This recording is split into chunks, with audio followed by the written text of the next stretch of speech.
Et bonjour à tous et à tous. Aujourd'hui on se retrouve pour le montage sur un kit Bafang d'un kit phare avant et arrière. Donc avec l'hiver les phares sont de plus en plus sollicités et il se trouve que Bafang fournit un kit qui peut se brancher directement sur les moteurs, qui permet donc de brancher à la fois un phare arrière et à la fois un phare avant sur la batterie. Alors il est fourni également avec cette petite bague de contrôle sur laquelle on peut allumer les phares et également il y a un petit klaxon qui est une sorte de buzzer et il y a des clignotants. Chose importante sur ce phare, et bien en fait quand on freine, quand on active la manette de frein, et bien il va éclairer comme sur les voitures ou sur les motos un peu plus pour montrer, pour indiquer aux gens que l'on est en train de freiner, et ce qui est donc pas mal du tout. Donc au niveau du phare avant, le voici, il y a 4 LED, donc il est plus puissant j'imagine que celui qui est fourni directement, c'est un 24-48 volts, bon voilà. Et alors comment ça se branche? En fait ça se branche sur le câble principal, c'est-à-dire qu'en fait ça se met entre les deux, il faut le débrancher, brancher le câble d'entrée ici, puis rebrancher le câble de sortie ici, ça se met entre les deux, et puis voilà, ensuite il suffit de brancher ça, et ça devient fonctionnel. Voilà, et bah écoutez, je vais le monter et on se retrouve après. Bon alors on se retrouve devant le vélo, donc ce que je vous disais c'est que il y a ça là, donc c'est la prise principale qui part du moteur et qui va distribuer les freins et tout le reste. Et ben je vais l'enlever et je vais glisser entre les deux le phare. Alors je le fais et je vous montre.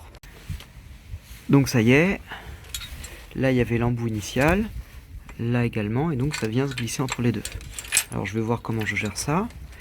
Et voilà, donc là on voit qu'il y a le clignotant qui est allumé.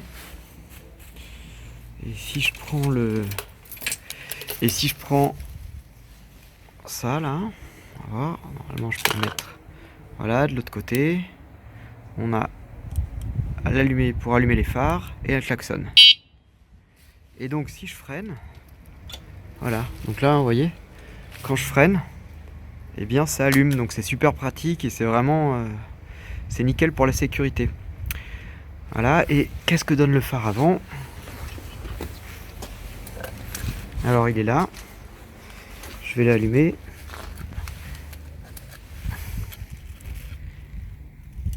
Donc ça allume l'arrière. Ah ouais, et on a un phare qui est hyper puissant, regardez. Parce qu'en fait on est en plein jour. C'est incroyable hein.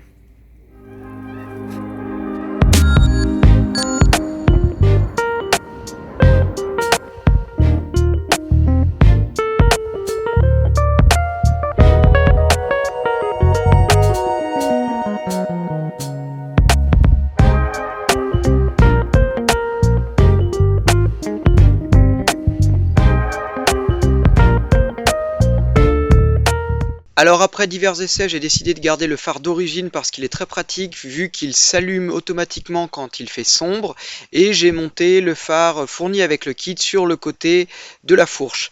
Et bien on voit que ce phare là est beaucoup plus puissant que celui qui était fourni d'origine, hein, celui qui s'allume automatiquement. Donc j'ai décidé de le conserver. Alors là, un test de nuit, on voit à l'avant qu'il y a le phare fourni au départ avec le moteur et le nouveau, la différence est notable. Ensuite, d'un point de vue fonctionnement général, il est possible de faire fonctionner le phare arrière uniquement, c'est-à-dire de ne pas installer le boîtier de contrôle et de ne pas installer le phare avant. Et on aura donc uniquement le phare arrière qui s'allumera lorsque l'on freine. En revanche, je ne pense pas qu'il soit possible de l'allumer puisque le boîtier de contrôle ne sera plus là. Là vous voyez, quand je freine ça marche plutôt pas mal et c'est assez sécurisant quand on est derrière. Voilà, donc moi j'en suis assez satisfait. Pour le moment je vais garder les deux phares, il y en a un qui est fixe et l'autre qui bouge avec la rue, donc ça fait un éclairage optimal. Et puis écoutez, si vous avez des questions, n'hésitez pas à les poser dans l'espace des commentaires et je vous souhaite une bonne fin de vidéo. À bientôt.